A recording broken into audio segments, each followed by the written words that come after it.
Semakin banyak lulusan-lulusan sarjana Islam, semakin banyak tokoh-tokoh Islam, semakin beragamnya organisasi Islam, yang ada faktanya umat Islam terpecah dalam 73 golongan. Majelis Gajah sadar ini akibat kita meninggalkan petunjuk mubasyirat dari Allah Subhanahu wa taala.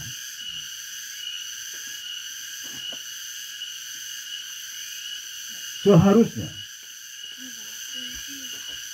ketika semakin banyak sarjana Islam, seharusnya ketika semakin banyak penghafal Quran, seharusnya ketika semakin banyak lulusan pendidikan agama, boarding school, pondok pesantren dan sebagainya, maka seharusnya umat Islam semakin bersatu dan semakin berjaya.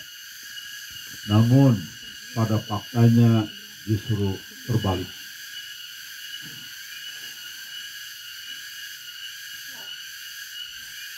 Majelis Gajah untuk itu membuktikan bahwa kita akan dan terus mengadakan satu kajian-kajian baik menyangkut tauhid, menyangkut mubasyirat dan ilmu-ilmu yang terkait dengan akhir zaman. Itu yang pertama. Yang kedua, dalam menghadapi waktu yang sudah kami anggap darurat, di mana kami yakin, dengan sepenuhnya yakin, berdasarkan petunjuk dari Allah melalui mubasyirat, bahwa Malhamah Kubro akan berlangsung dalam waktu dekat. Dan ini dibuktikan dari banyak para analis yang hanya berhitung dari analisanya sesuai dengan metode masing-masing, yang sama, bahwa Perang Dunia Ketiga sulit untuk dihindari dalam waktu dekat. Maka dari itulah, karena waktu yang semakin darurat, di dalam rangka menghadapi kemungkaran yang terus terjadi, wabil khususnya terkait dengan perilaku syirik yang justru dipicu, didakwahkan, dimanage dan digerakkan oleh tokoh-tokoh agama,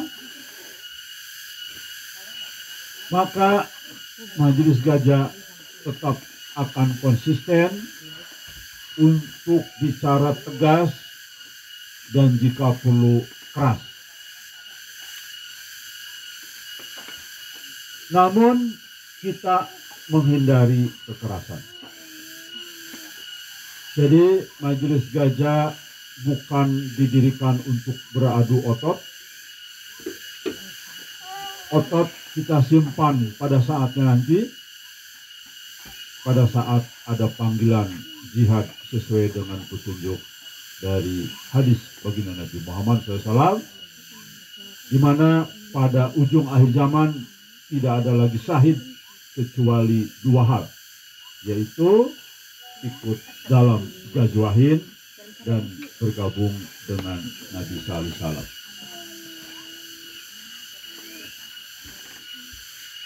Namun tetap lemah lembut di dalam menyampaikan mubasyirat dan tidak memaksa.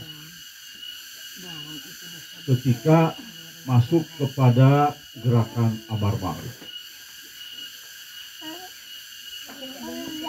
dan tegas keras ketika berhadapan dengan nahi mungkar. Nahi mungkar bukan berarti hanya kemungkaran dalam konteks pemikiran fisik, yaitu pelacuran, dalam kemaksiatan, dalam korupsi, dalam apapun. Tapi saat ini lebih darurat di dalam rangka membasmi kesyirikan, karena kesyirikan menimbulkan satu konsekuensi yang berat bagi umat Islam, yaitu Allah tidak akan pernah mengabulkan doa-doa kita ketika umat masih melakukan tindakan syirik. Jadi kami lebih konsisten untuk mengkritisi para tokoh agama. Karena tokoh agama inilah yang menggiring membawa umat, buruk atau baiknya. Dan kami sudah siap dengan konsekuensi menjadi musuh bersama bagi tokoh-tokoh umat Islam. Kami sudah siap untuk menjadi sosok atau kelompok yang tidak disukai di ujung akhir zaman ini. Yang ketiga, dari petunjuk mubasyirat yang terhimpun, Majelis Gajah sudah menyadari, sesuai dengan penyusunan puzzle-puzzle dari arti mimpi-mimpi yang sekarang mulai terus terjadi di hampir seluruh umat Islam di dunia, Majelis Gajah sadar dengan takdirnya yang dimana lukisan puzzle-puzzle itu sudah mencapai 60%. Sehingga Majelis Gajah menyadari takdir yang akan terjadi, baik menyangkut umat di dunia maupun internal Majelis Gajah sendiri, termasuk beberapa personal di dalam Majelis Gajah itu sendiri. Maka dari itulah, karena ini sudah tergambar semakin jelas, maka Majelis Gajah akan semakin serius, akan semakin detail di dalam rangka melakukan langkah-langkah ke depan, di mana fase menyampaikan mubasyirat secara general, secara acak, itu sudah fasenya sudah berakhir. Sekarang adalah fase di mana kami menyampaikan mubasyirat lebih fokus dan lebih detail kepada kelompok tertentu, kepada pihak tertentu, dan kepada poin-poin tertentu.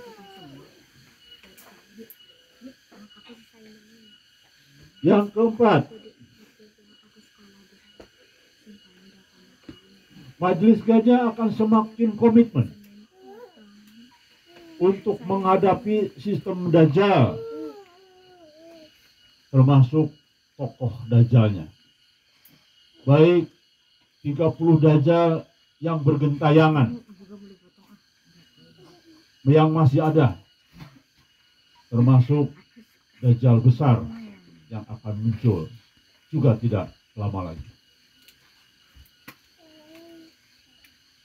Ingat, di dalam mimpi Muhammad Qasim bahwa Dajjal itu akan keluar, muncul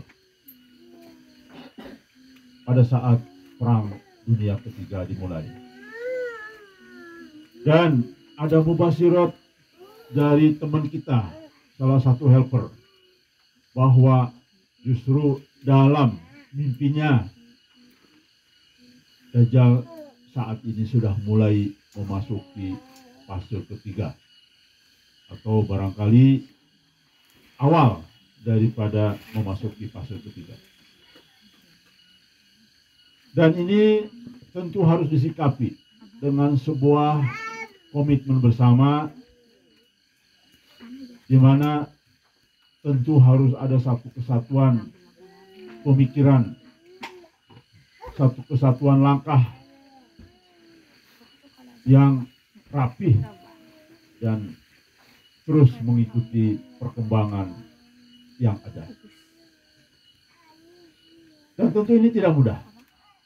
Maka dari itulah kita semua yang ada di Majelis Gajah harus terus semakin merapatkan barisan, terus memperkuat dan mengikuti perkembangan dengan cermat, karena ini adalah pertaruhan kita akan di barisan Al-Mahdi atau ada di barisan Ad-Dajjal, ya.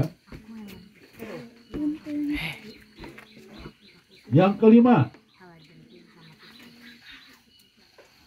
Gajah akan semakin meningkatkan kerjasama dengan semua pihak, termasuk dan terutama dengan pihak-pihak pemerintah terkait. Karena Majelis Gajah sadar bahwa ternyata Al-Mahdi itu akan berkuasa dalam sebuah pemerintahan. Dan para pendukungnya pun berupa pemerintahan yang terbentuk, bukan para aktivis yang utama. Tetapi ketika menyangkut perebutan kekuasaan, ketika menyangkut pembebasan Jazirah Arab, ketika menyangkut pembebasan Palestina, ketika menyangkut hal-hal yang sifatnya untuk kepentingan politik dunia, maka Al-Mahdi dan para pembantunya justru ada di dalam pemerintahan-pemerintahan. Dan ini menjadi masuk akal, dan ini menjadi masuk satu pemikiran yang nyambung dibandingkan dengan pemikiran-pemikiran kami terdahulu, di mana banyak sekali rahasia-rahasia yang belum terungkap. Alhamdulillah, dengan Mubasyirat jelas dan semakin masuk akal di mana dan apa dan mengapa Al-Mahdi itu bergerak dengan para pembantu dan para pengikut. Dan ternyata ini persis seperti yang juga dicontohkan oleh baginda Nabi Muhammad SAW, di mana beliau bisa menegakkan sebuah aturan bagi kepentingan masyarakatnya. Nabi Muhammad SAW berkuasa dulu di Mekah, baru bisa melakukan satu langkah-langkah, yaitu pembasmian syirik di berbagai bentuk dan tempat. Jadi bukanlah seperti pemikiran masa lalu dari pendapat tokoh-tokoh agama maupun masyarakat, bahwa Al-Mahdi itu ada di pihak di luar pemerintahan dan ada di dalam kelompok para aktivis, sehingga ini adalah pendapat yang menyesatkan dan pendapat yang justru tidak nyambung. Bagaimana mungkin kita bisa berhadapan dengan kekuatan-kekuatan barat jika kita tidak punya wewenang dan kekuasaan apapun? Maka dari itulah, rekan sekalian, di dalam poin kelima ini, maklumat kelima ini, saat ini saya tidak akan malu lagi. Saya tidak akan lagi menutup-nutupi bahwa Majelis Gajah memerlukan pendanaan yang tidak sedikit, khususnya kepada rekan-rekan Majelis Gajah, karena waktu yang sudah sangat singkat, sudah darurat. Mari saya mengajak untuk rekan-rekan semua berjihad dengan jiwa, waktu, dan harta.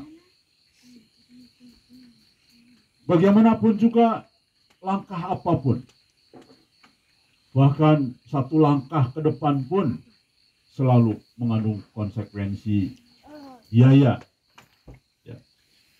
Kita ingat bagaimana baginda Nabi Muhammad SAW adalah orang yang terkaya sesungguhnya, karena beliau mendapat hitungan ghanimah yang paling besar sesuai dengan ketentuan Allah Subhanahu wa Ta'ala. Namun ternyata beliau orang yang sangat sulit di dalam kehidupan sehari-harinya, bahkan sampai menutupi untuk tidak diketahui oleh tamu, beliau mengganjal perutnya dengan batu agar tidak ketahuan dalam posisi sedang wafat. Ya. Artinya beliau mengorbankan seluruh penghasilan ghanimah itu untuk kepentingan perjuangan. Bahkan kita lihat sejarah Siti Khadijah yang cukup kaya pada saat itu. Habis menjelang umurnya beliau, bajunya pun compang-camping, tambal-tambalan yang kita sudah sangat tahu tentang sejarah itu. Maka dari itulah saya hari ini sebagai Ketua Majelis Gajah menghimbau kepada semua, pertama anggota Majelis Gajah, mari berkorban sebanyak-banyaknya harta Anda untuk perjuangan di dalam rangka menghadapi fase berat ini. Rekan sekalian,